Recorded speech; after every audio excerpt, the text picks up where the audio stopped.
From the study so far, we conclude that the people who prohibited and the people who allowed the Mutaa of the Hajj are as follows. Those who prohibited: Umar ibn al-Khattab, Abdullah ibn al-Zubayr, Urwa ibn al-Zubayr, Abu Bakr, Uthman, Al-Dhahhak ibn Qais. And those who allowed it: Ali ibn Abi Talib, Abdullah ibn Abbas, Jabir ibn Abdullah, Imran ibn Hussein, Asma the daughter of Abu Bakr, Abi bin Ka'b, Abu Musa al-Ash'ari, Sa'd ibn Abi Waqqas, and Abdullah ibn Umar. For the Mut'a of the marriage, those who prohibited were Umar ibn al-Khattab, Abdullah ibn Zubayr, Abdullah ibn Umar, Rabi' bin Sabra and his father, Ali ibn Abi Talib, Abdullah ibn Abbas. And those who allowed it: Abdullah ibn Abbas, Jabir ibn Abdullah, Imran ibn Hussein, Amr bin Hurayth, and Rabi' bin Umayyah. As you would have noticed, there are big contradictions, and these contradictions would get even bigger if we include the uncommon narrations of these 9 books. However, we didn't do that, and we only took the prominent narrations and left out the exceptions. The big contradictions, as you would have noticed, is the claim that Imam Ali and Ibn Abbas have narrated the prohibition of Mut'ah. The opinion of Imam Ali and Ibn Abbas in support of the Mut'ah and their rejection of Umar's prohibition is very evident to everyone who is free from the Umayyah influence. This is very evident when the big argument took place between Ibn Zubayr and Ibn Abbas, where Ibn Zubayr threatened Ibn Abbas with stoning if he did temporary marriage. This was narrated in Sahih Muslim under the chapter of temporary marriage. It is also very evident from the reading of Ibn Abbas for verse 424, which he maintained. He read as, "For the pleasure you obtained from them to a specified period of time, pay them their reward as an obligation."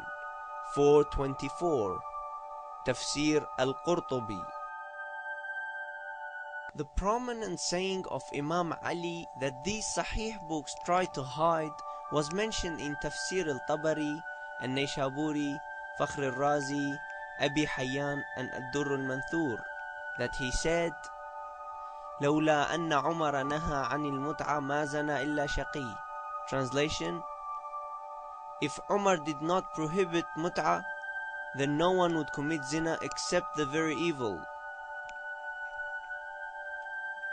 These Sahih books also worked to hide the famous event where Umar made a sermon and claimed the responsibility of prohibiting the 2 mut'ahs very honestly, removing all doubts that the Prophet prohibited them.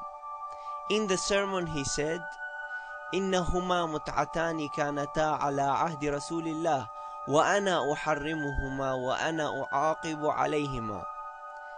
Translation: they were 2 mut'ahs at the time of the Prophet, and I prohibit them and I punish on them.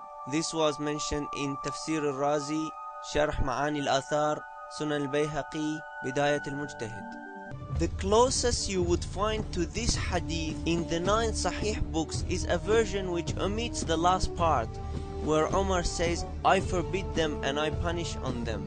It's in Musnad Ahmad, hadith number 347. You can find it in the website. Abi Nadra said to Jabir, "Abdullah ibn Abbas legalizes mut'ah and Ibn Zubayr prohibited." Jabir replied, "It all happened in my presence. We did mut'ah with the Prophet." Then Affan said, "And also with Abu Bakr." But when Umar became Khalifa, he went on the pulpit and he gave a sermon and said, "The Quran is the same Quran, and the Prophet is the same Prophet, and they were 2 mut'ahs in the time of the Prophet. One of them the mut'ah of the Hajj, and the other one the Mutaa of the woman.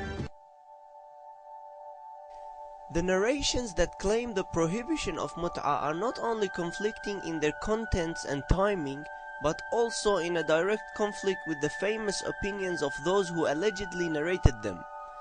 A lot of these narrations were claimed to have been through Imam Ali, and the common factor between most of these narrations is Ibn Shihab al-Zuhri, who was an agent for the Umayyad government for many years. Due to the extremity of the conflict in the timing of these narrations, some of the later scholars like Muslim were forced to say that the Prophet allowed Mutaa at the start of Islam and let the people do it for many long years. Then in the last 2 or 3 years of his life he made it haram. Then again he turned around and allowed it, and finally again he turned around and made it haram. If this claim was true, then how can we explain the saying of Ibn Umar when asked about temporary marriage? He got very angry and said, "We were not fornicators in the Prophet's time." Musnad Ahmad 5546. Does he accuse those who practice Mut'a by the order of the Prophet of fornication? When you look, you will find great contradictions in these narrations. For example, they narrate from Ibn Abbas, who was known for permitting Mut'a and maintaining his position from its lawfulness. They narrate from him in Sunan al-Tirmidhi hadith 1041 that he said, Mut'a was at the start of Islam until the verses 23:6 and 70:30 came down. Not only these verses have nothing to do with Mut'a, but also they were both revealed before the verse that legalized Mut'a. So how could they have abrogated the Mut'a verse 424, which was revealed after them?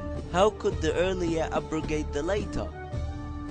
If we ignore the timing and assume that this claim is true, then we would ask, how many times did this abrogating verse come down? If only once, then why do they say that Mut'a was first allowed, then prohibited, then allowed again, then prohibited again? Did the verse come down, then went up, then come down, then went up again? And the strange thing is that they sometimes try to divert the meaning of the verse 424 from the temporary marriage and claim that it's talking about permanent marriage. Then inconsistently claim that 23:6 or 70:30 have abrogated 424. So if 424 is not talking about temporary marriage, why would it need any abrogation? Did 23:6 and 70:30 abrogate permanent marriage? Now we show you these conflicting narrations. Notice the name of Ibn Shihab al-Zuhri and the occasion of the alleged prohibition and the person allegedly prohibiting. Some said it was prohibited in Hujjat al-Wada, and some said in Fath Makkah, or the year of Awtas, and some said in Khaybar, and some said in the Battle of Hunain, and some said in Umrat al-Qada. This is why later scholars like Muslim and some others came to explain all these contradictions. So they said the Mut'a was allowed, then forbidden, then allowed again, then forbidden again. You will see that he designated a chapter with this title in Sahih Muslim. It's called Temporary Marriage, and showing that it was allowed, then abrogated, then allowed, then abrogated again. Walhamdulillahi Rabbil Alamin.